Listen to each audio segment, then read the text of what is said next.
तो दोस्तों, चलिए आप सभी का एक बार फिर हम स्वागत करते हैं, अभिनंदन करते हैं आपके अपने YouTube channel Aryan Institute Allahabad में। दोस्तों, जैसा कि बोर्ड पर आप देख पा रहे हैं, आप सभी के बीच में आपको बेहतर तरीके से पता है कल शाम को आपका स्क्रूटनी का रिजल्ट जारी कर दिया गया है। लेकिन मेरे बहुत सारे साथी ऐसे हैं जिनके स्क्रूटनी के रिजल्ट में कोई भी परिवर्तन नहीं हुआ है। अब उनके सामने एक बड़ी समस्या उत्पन्न हुई है कि आखिरकार हमारे लिए अगला पड़ाव क्या हो सकता है ना। आपके तमाम रिजल्ट भी आए हुए हैं, उस रिजल्ट को भी मैं आपके बीच में दिखाने का प्रयास करूंगा। हालांकि तमाम रिजल्ट से नहीं मतलब है, मैं एक रिजल्ट आपको दिखाऊंगा। ठीक है, यहाँ देख सकते हैं एक पेपर कटिंग भी आई हुई है, उसको भी मैं आपके बीच में दिखाने का प्रयास करूंगा। देख सकते हैं नहीं हुआ कोई परिवर्तन। अब आपके बीच में एक रास्ता सिर्फ बचा हुआ है कि एग्जाम फॉर्म हम कैसे भरें, है ना।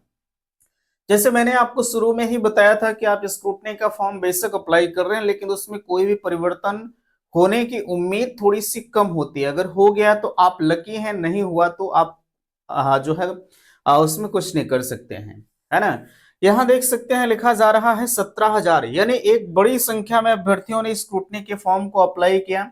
लेकिन चेंज कितने में हुई, ठीक है, चेंज कितने का हुआ, कितने लोग मूल्यांकन में त्रुटि हुई थी, कितने लोग पास हुए हैं, इस पर मैं आपके बीच में चर्चा जरूर करूंगा। अब आगे क्या कैसे होगा, ठीक है, इस पर भी बात किया जाएगा। तो चलिए हम फिर से जो है मैं निवेदन करना चाहूंगा, चैनल पर पहली बार विजिट किए हैं तो चैनल को सब्सक्राइब जरूर करेंगे, क्योंकि शिक्षा से जुड़े हर एक अपडेट्स चैनल पर सबसे पहले प्रोवाइड की जा रही है। तो यहाँ देख सकते हैं आपके बीच में ये पेपर कटिंग लगी है, बेहतर तरीके से सारी चीजें नजर आ रही होंगी, आप इसको समझिएगा। इसमें समझने वाली बात तो वैसे कुछ नहीं लिखा जा रहा है। डीएलएड परीक्षा की 1585 उत्तर पुस्तिकाओं के मूल्यांकन में हुई थी त्रुटियां, ठीक है। फॉर्म कितने लोगों ने अप्लाई किया था? लगभग 17,000 से अधिक लोगों ने फॉर्म को अप्लाई किया था, जिसमें त्रुटियां कितने लोगों में हुई थी? 1585 लोगों में हुई थी।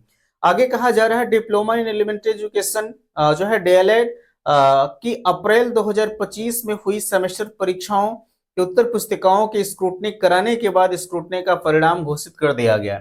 इनमें से 312 अभ्यर्थी उत्तीर्ण घोषित किए गए। सोचिए, 312 अभ्यर्थी सिर्फ और सिर्फ उत्तीर्ण घोषित किए गए, जबकि 1275 अभ्यर्थियों के अंक में बदलाव हुआ। अंक में बदलाव होने का मतलब ये नहीं है कि आप पास हो जाएं, है ना। जैसे जिनके 10 नंबर रहे होंगे, हो सकता है 10 नंबर की जगह उनके 1 नंबर बढ़ करके 11 नंबर हो गया हो। हाँ, ये अलग का मामला है कि आपका 11 नंबर रहा हो और इसमें 1 नंबर बढ़ा हो तो आप 12 नंबर पा करके क्वालिफाई कर गए हो, ठीक है। बदलाव कितने में हुआ? 1275 अभ्यर्थियों के अंक में बदलाव हुआ। 1585 अभ्यर्थियों की उत्तर पुस्तिकाओं के मूल्यांकन में त्रुटि हुई थी, जिसे स्क्रूटनी में ठीक कर दिया गया। आगे कहा जा रहा है उत्तर प्रदेश परीक्षा नामक प्राधिकारी पीएनपी सचिव अनिल भूषण चतुर्वेदी ने सेमेस्टर परीक्षाओं का परिणाम घोषित कर अभ्यर्थियों के स्क्रूटनी के लिए आवेदन के लिए थे। आगे कहा जा रहा है आवेदन करने वाले अभ्यर्थियों की उत्तर पुस्तिकाओं को संबंधित मूल्यांकन केंद्रों से मंगवाकर जो है नए सिरे से परीक्षण कराकर स्क्रूटनी का परिणाम घोषित कर दिया गया। डीएलएड 2023 के द्वितीय सेमेस्टर की परीक्षा परिणाम पर सर्वाधिक 12,920 अभ्यर्थियों ने स्क्रूटनी के लिए आवेदन किया था। इनमें से 11,938 अभ्यर्थियों के अंकों और परिणाम में कोई परिवर्तन नहीं हुआ। सोचिए, विचार करिए, यहाँ कहा जा रहा है 12,920 अभ्यर्थियों ने स्क्रूटनी का फॉर्म अप्लाई किया था, जिनमें से चेंज कितने का हुआ? देख सकते हैं 11,938 लोगों का कोई भी परिवर्तन नहीं हुआ, ठीक है। आगे कहा जा रहा है 965 अभ्यर्थियों के अंकों में परिवर्तन हुआ, जबकि 201 अभ्यर्थी सिर्फ और सिर्फ उत्तीर्ण हुए हैं। कितने लोगों में? 12,920 लोगों में। आगे कहा जा रहा है वर्ष 2020 के द्वितीय सेमेस्टर की परिणाम में 62 अभ्यर्थियों के अंक में बदलाव हुआ, जबकि 8 अभ्यर्थी सिर्फ और सिर्फ उत्तीर्ण हुए। आगे कहा जा रहा है चतुर्थ सेमेस्टर में 150 अभ्यर्थियों के अंकों में परिवर्तन हुआ, 53 सफल घोषित हुए। वर्ष 2021 के द्वितीय सेमेस्टर, ये तमाम जो सेमेस्टर आपके चल रहे हैं, जो सत्र चल रहे हैं, उनमें परिवर्तन की बात कही जा रही है, ठीक है। आगे देखिएगा, कहा जा रहा है जबकि 8 उत्तीर्ण हुए। चौथे सेमेस्टर में 35 अभ्यर्थियों के अंकों में बदलाव हुआ, 17 उत्तीर्ण हुए।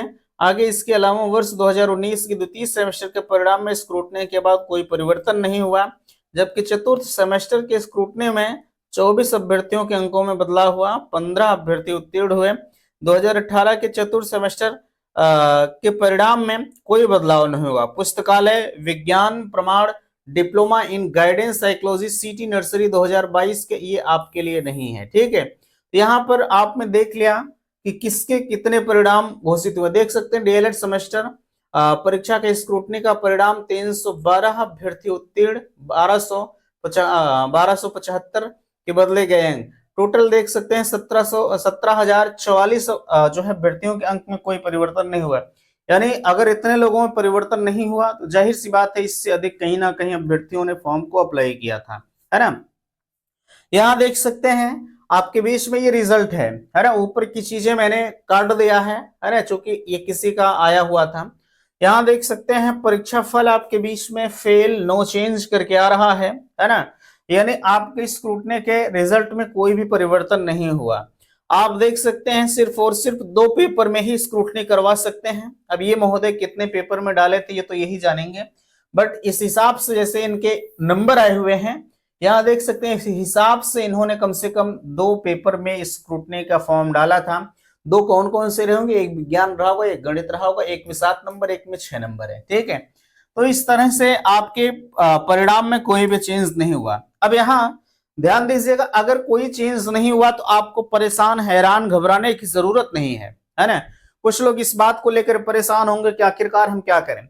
अरे आपको करना कुछ नहीं, आप परीक्षा फॉर्म को अप्लाई करिए, दोबारा से नए सिरे से आप परीक्षा दीजिए, है ना। जिस सब्जेक्ट में आपका लगा हुआ है उस सब्जेक्ट की आप बेहतर तरीके से तैयारी करो।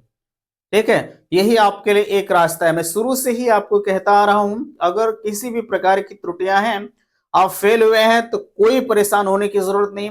बस आपको अपने तैयारी को बेहतर बनाने की जरूरत है, ताकि अभी हम इस पेपर में फेल हुए हैं ताकि अगले पेपर में हम ना फेल हों। क्योंकि आपको बेहतर तरीके से यह भी पता है कि अगर 2 बार किसी सब्जेक्ट में हमारा बैक लगता है तो तीसरी बार पूरा सेमेस्टर बैक हो जाता है।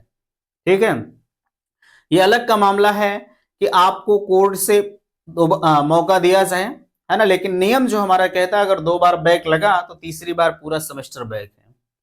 ठीक है, तो ये थी आज की अपडेट्स। आशा करते हैं दी गई जानकारी से आप संतुष्ट हैं। ये पेपर कटिंग आई हुई थी, मैंने सोचा आपके बीच में बताया जाए। ठीक है, जो लोग फेल हुए हैं एग्जाम फॉर्म 14 तारीख से भरा जाएगा। ठीक है, आप अपने कॉलेज से संपर्क करके 14 तारीख से 13 तारीख से भरा जाएगा, 13 और 14 2 दिन। ठीक है, आप अपने कॉलेज से संपर्क करके एग्जाम फॉर्म को फाइनली आप अप्लाई कर दीजिए। ठीक है, तो आशा करते हैं दी गई जानकारी से आप संतुष्ट हैं। प्लीज वीडियो को लाइक कीजिएगा, शेयर कीजिएगा, और चैनल पर पहली बार विजिट किए हैं तो चैनल को सब्सक्राइब कीजिएगा। वीडियो समाप्त करते, थैंक्स, धन्यवाद।